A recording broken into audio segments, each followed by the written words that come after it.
Hello, everybody. Welcome to Learning Forward Saturday, our weekly show where we meet passionate educators from all over the world. Today, we have with us an educator by choice, a lifelong learner, a believer of Kaizen. He has evolved as a teacher by close observation of his peers, school visits, and actually compiling best practices. Long before pedagogical practice like learning styles, multiple intelligence, theater, education, learning gained currency. He used to be a teacher and a mentor. So the jargonistic words we hear today about social and emotional learning, what we hear about the practices, and we talk of pastoral care and we talk of pedagogies, Mukesh has lived and grown up with those. Mukesh Shalet, my guest today, believes that a superior force works through him to impact the lives of students and parents. This is where empathy really comes into play. It's the connection between the educator and the one who receives the learning from the educator. His interests go beyond education, and that's what teachers are for. Teachers are never for subjects, but subjects are for teachers. So here's a man with theater, psychology, occult science, a lifelong learner. Welcome to have a learner always with us. And he believes that one life is never enough to take learning forward. We wish him many, many long lives of learning forward. Mr. Mukesh Shalet, welcome to Learning Forward India. Thank you, Sandeep. That was a brilliant introduction. Thank you so much. Mukesh, I'm delighted to be an observer of your life. I've seen you as a school administrator. I've seen you work in schools where there are day schools. I've seen you work in boarding schools. I've seen you work in coed schools. And that too in leadership positions. Many educators do not get this opportunity. Give us something about that passionate Mukesh Shalet, who's so passionate about education and who's had this vast experience as to why this passion just keeps reinventing in you. Yeah, thank you. Passion is the right word, Sandeep. I somehow, when I was in class 8, I used to start taking tuitions of the children in the flats that we lived around in Chennai, just to pay for my music lessons. We had a family background where we couldn't afford to have any of the frills of life. And therefore, I started teaching with 30 rupees a month as tuition fee when I was in class 8, children of the lower classes. And I'm so glad that, parents at that point of time even trusted me. Once I realized that I had that in me to get children doing well in school, I decided very, very early on in life that I would get into teaching. So after my master's, I went into teaching, started off in a boarding school, much against the will of my father, who was very keen that I take up business. But luckily, I was sort of, with my mother's spirit being there. She herself is a retired teacher from a government school. So I embarked on this journey, and never have I ever regretted the fact that I took to teaching. So that's been my passion. And when you talked about lifelong learning, yes, I still believe that, everyone must learn, and especially the head of the institution needs to be in a learning mode all the time.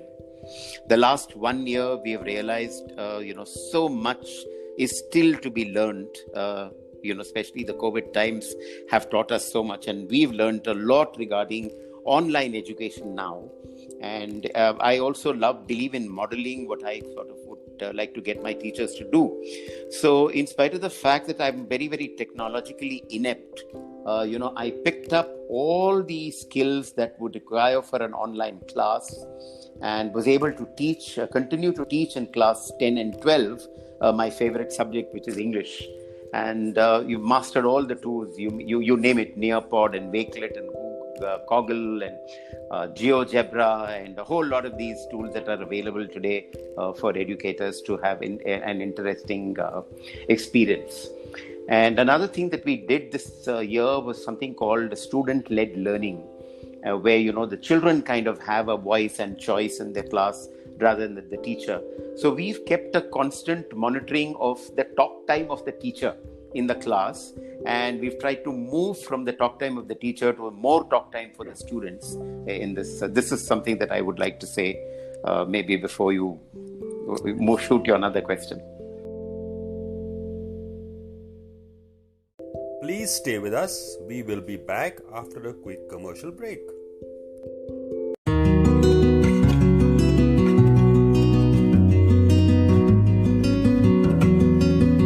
It's been wonderful working with Learning Forward, more so because I've had the golden opportunity of being the founder as well as the sponsor and the first chairperson of Learning Forward India. It was indeed an honor and privilege to stitch together the affiliate and bring in hundreds of people from all over the country as our members. In 3 years, we've come a long way. We have worked with a few dozen schools. What's most beautiful about Learning Forward is they are committed to raising the bar for the teaching and learning profession. And we as an affiliate strongly support that. And Learning Forward is but a natural step for everyone in life. Affiliate has to live by the spirit of Learning Forward. And John, not just be in design and policy, but in terms of purely connecting with the educators and helping them appreciate what they are doing. Affiliation is more about appreciating the spirit of learning. To understand the global implication of education, you must become an affiliate.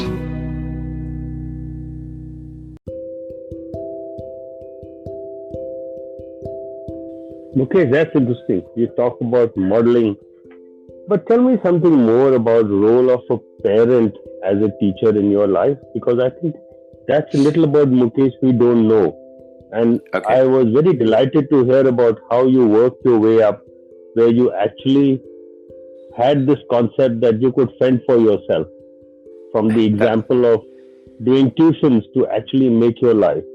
So two unique things you shared with us today. One is the role of your parents and how you stood on your life, on your own feet. You took life as it came and even went on to a boarding school. So there are 3 parts to your life. One is the teacher in you. Second is the role of your parents. And third is this urge to be independent. All right. Share more about these with us. Sure. Well, as the role of my parents has been tremendous. I mean, whatever we are today, we are because of our parents. My father was a very, very strict disciplinarian.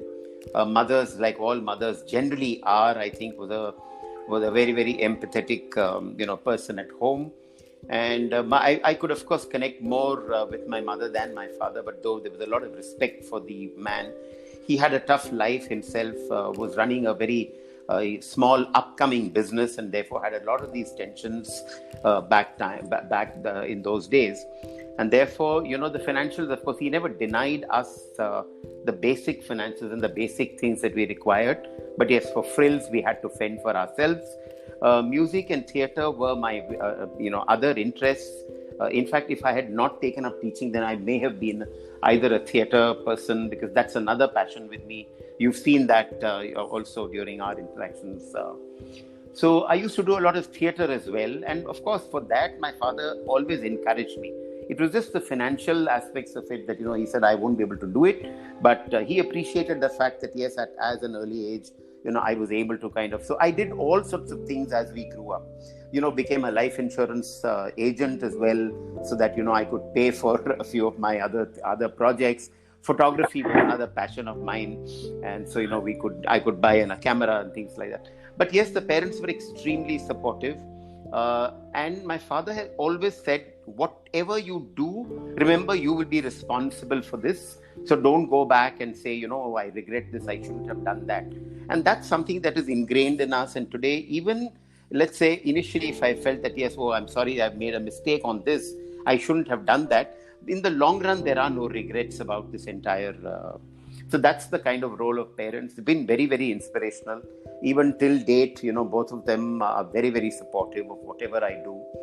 And it's a very well-knit family. And perhaps I think, I have been also able to model myself on my parents. When it came to dealing with 2 of my children, both of them have, followed their own passion. One is an architect and the other is on her way to becoming a clinical psychologist. So the role of the parents is as far as that. What was the other thing you wanted to, Sandeep? I'm sorry. Yeah, I'll come to a direct question. Okay. Being a disciplinarian that you have been, I have actually watched you in various roles. Yes.